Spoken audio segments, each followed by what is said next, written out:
Até que ponto as pessoas precisam saber equalizar o que é saúde e o que é estética?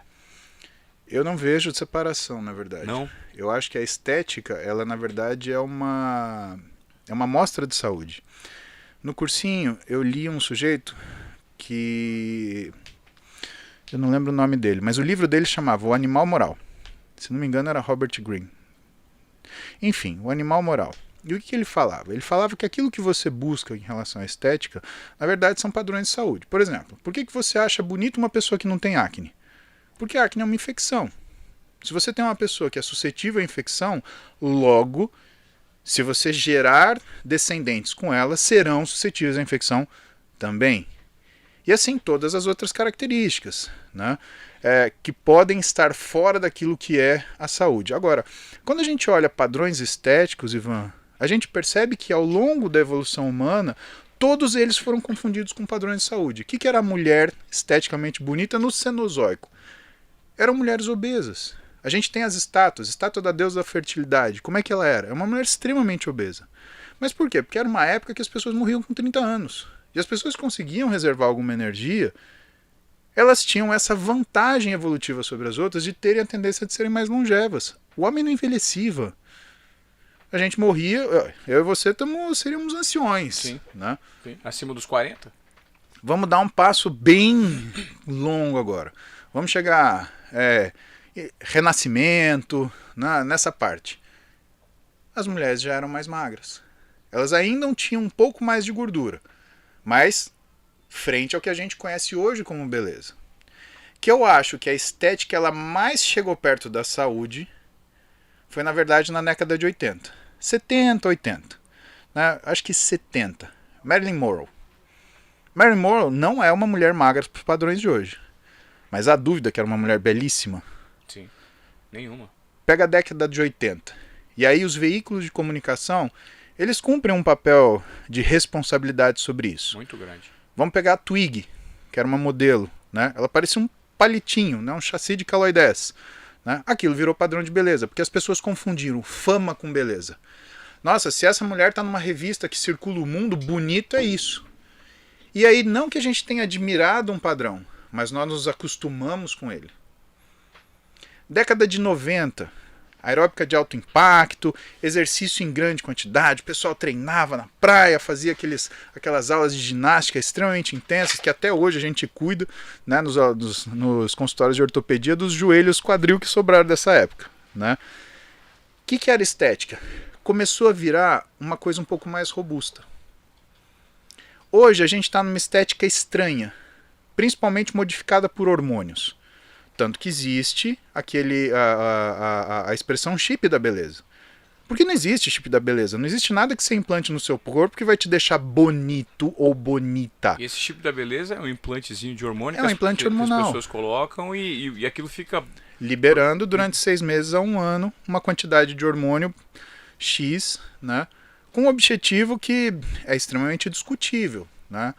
E a medicina ela já se pronunciou sobre isso. A Sociedade Brasileira de Endocrinologia e Metabologia, por exemplo, mandou um statement falando, olha, desculpa, mas não, isso não tem cabimento.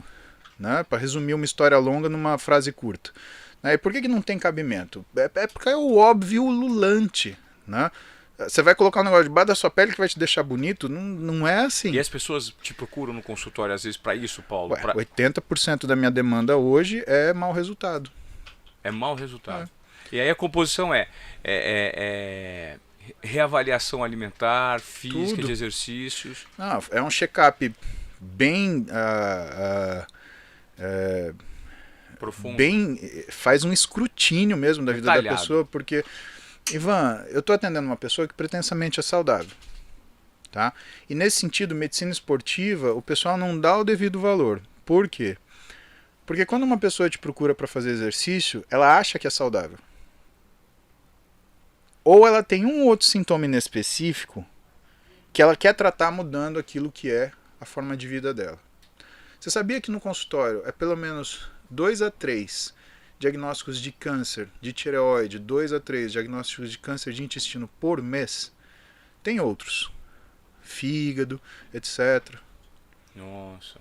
Cara, você já parou pra pensar o que que é a situação de um médico do esporte que tá ali, a pessoa super estimulada, motivada, dopamina lá em cima, tô indo no doutor fulano, vou treinar, vou fazer. Chegar lá e falar Então, que você não olha, pode. você tá Cara. com câncer no fígado, a gente vai ter que ver aonde que é o sítio principal, porque aparentemente é metástase, e eu preciso que isso seja muito rápido. Eu tô ligando pra minha colega aqui, né? Então, tem o meu suporte, né? Tem que foi meu preceptor, Fábio Cater, né, Dr. Fábio, que é um cara sensacional, foi quem cuidou da minha mãe no câncer dela, né, superamos, está tudo bem, graças a Deus, graças a elas e graças Dr. Fábio, Dr. Michele também que cuidou dela, Dr. Pedro, que fez a radioterapia dela, pessoas que eu devo muita gratidão porque trataram ela de forma médica, magnânima, né, mas que a gente aciona por outras coisas.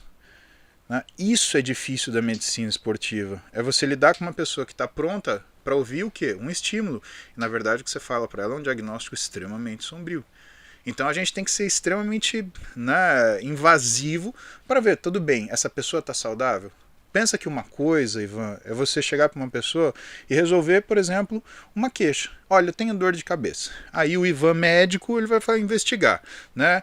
Sinais e sintomas, órgãos diversos e diversos aparelhos, né, sintomas associados de piora, de melhora. Você vai chegar numa hipótese diagnóstica para entender por que ela está com dor de cabeça. Agora, uma pessoa chega para você e fala assim, prova que eu sou saudável.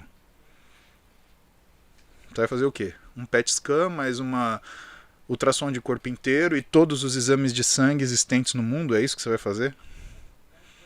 Entende como é difícil a medicina esportiva? Sim. E hoje, né, a gente estima que 60% da população faça atividade física. Pelo menos no Brasil, 61% da população se diz fisicamente ativa. Claro que tem muita gente que assim, caminha do estacionamento para o trabalho e fala que isso é atividade física. Né? Agora, tem uma parcela importante de gente que, por exemplo, precisa encontrar médicos preparados, às vezes, no pronto-socorro. Né? Você tem casos, por exemplo, de hematura induzida por esforço. Né? A pessoa ela pode fazer um exercício muito intenso e urinar sangue nas horas que sucedem esse exercício. Você tem aumento de determinadas enzimas que se o médico ele está na linha de frente e a pessoa não fala que ela fez exercício, o médico interna ele para fazer tratamento, né, para o cara como se fosse uma doença renal. Né? Então, é muito importante que esses conceitos, e aí por isso que eu também sempre tento falar um pouquinho para os médicos com muita gentileza e muita elegância.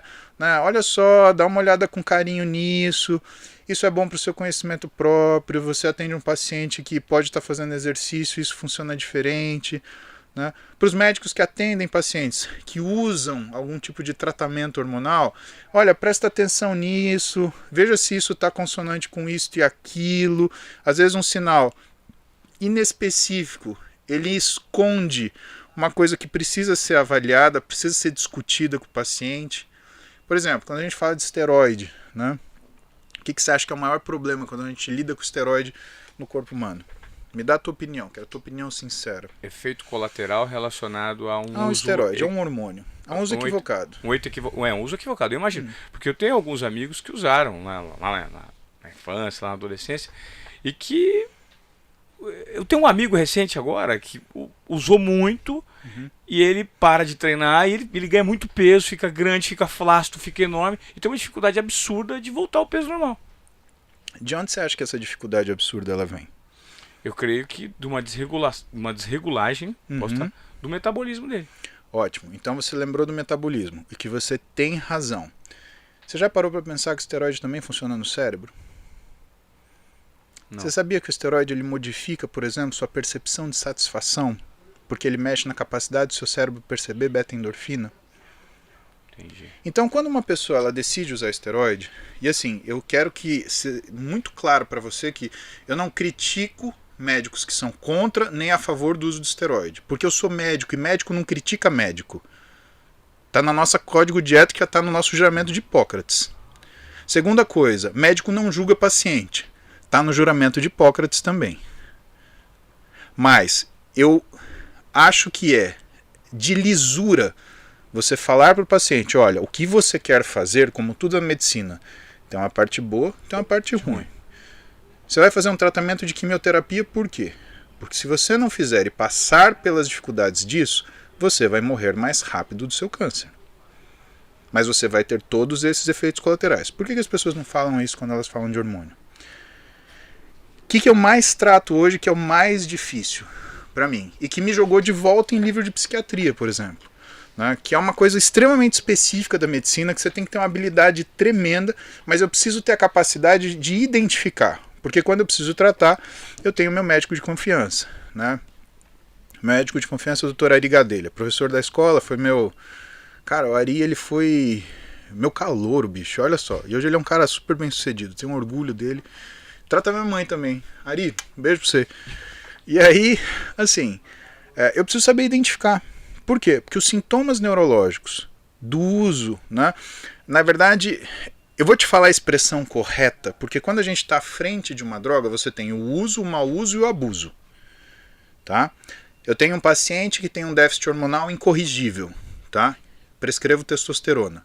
Está indicado, isso é uso. Né? Ele tem, por exemplo, um hipogonadismo hipergonadotrófico. Ele é incapaz de produzir testosterona, tem todos os efeitos e está todo sob os riscos de não ter esse hormônio funcionante. Porque o hormônio é que nem sal, Ivan. Muito é ruim, mas pouco é ruim igual. Os sintomas de síndrome de insuficiência parcial androgênica são os mesmos de hiperandrogenismo. É o mesmo sintoma. Aumento da gordura abdominal, aumento do risco de AVC, aumento do risco de doença cardiovascular, piora da função cognitiva, alteração da sensação de saciedade, fome, regulação disso. Tá? Eu tenho mau uso. Então, se você buscar na literatura, né, algumas síndromes depression-like, algumas, não todas, elas reagem positivamente ao uso da testosterona. Síndromes? Depression-like, são como depressões, como uma depressão, né? Mas por quê? Porque é aquilo que eu te falei, a testosterona ela muda a conformação, ela muda a função do cérebro e aumenta a percepção de beta-endorfina, tá? Então, essas síndromes como depressão, depression-like, elas, simulando essa depressão, elas acabam respondendo positivamente ao uso de testosterona. Testosterona é o tratamento para depressão? Não é. O tratamento para depressão é antidepressivo, mas... né, é uma linha de tratamento de apoio secundário, terciário, quando existe refratariedade ao tratamento com antidepressivo. Tá na literatura, tá? Você tem trabalho de 2004 falando isso, para homens e mulheres, tá? Agora tem o abuso. Abuso não é a quantidade, Ivan. Abuso é quando você não tem indicação nenhuma e tá usando. Isso, por exemplo, o chip da beleza. Existe indicação de caçar beleza através de um implante hormonal? Não existe. Né? As pessoas colocam porque elas querem atingir ou elas acreditam que aquele uso vai fazer com que elas atinjam aquele determinado resultado. Isso não é verdade. Simplesmente não é verdade. Até porque você não pode acreditar aquilo que você acha de melhora como de fato uma melhora franca. Então, até no monte de... mas engrossou minha coxa. Mas você viu que seu abdômen está redondíssimo? Né? O que aconteceu com a sua voz? A menina tem que falar baixo, por quê? Porque ela falando baixo, ela consegue falar fino. Porque se ela for falar alto, Ivan, porra! E é impressionante a quantidade de mulheres que a gente nota com essa, né? E não fica. É estranho. É no mínimo o que a gente chama de mixed feelings. É um sentimento misto, né? É uma estranheza.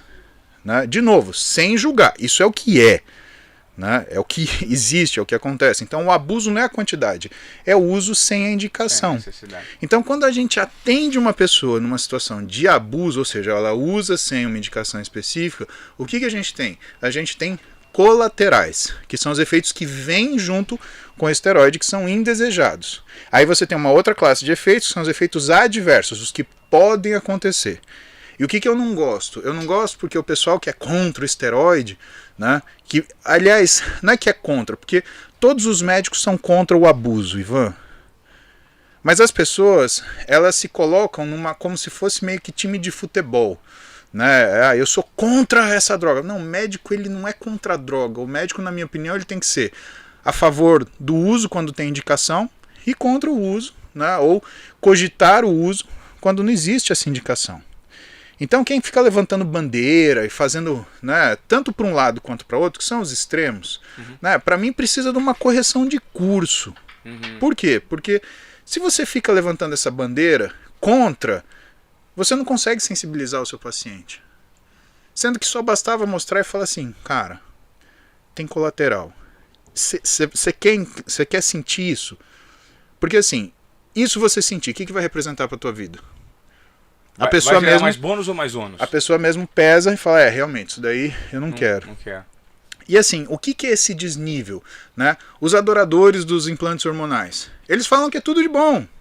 Tem cara que fala que cura o câncer, que nem um maluco que dava curso por ali, né? Que não era da medicina, era de outra área. Mas ele falava que curava câncer, né? Falava que tratava acne com testosterona. Meu Deus do céu. Que maluco. Tem que dar um remédio. Do outro lado, o pessoal que é contra, né, faz uma propaganda difamatória. Não é assim que você conquista alguma coisa. Porque quando você difama um processo, você julga o paciente que está naquela situação. E está lá no juramento de Hipócrates, não julgar. E essas pessoas, elas fazem o quê? Pegam os efeitos adversos e falam que eles são efeitos colaterais. Está errado, não é. O efeito adverso é efeito adverso.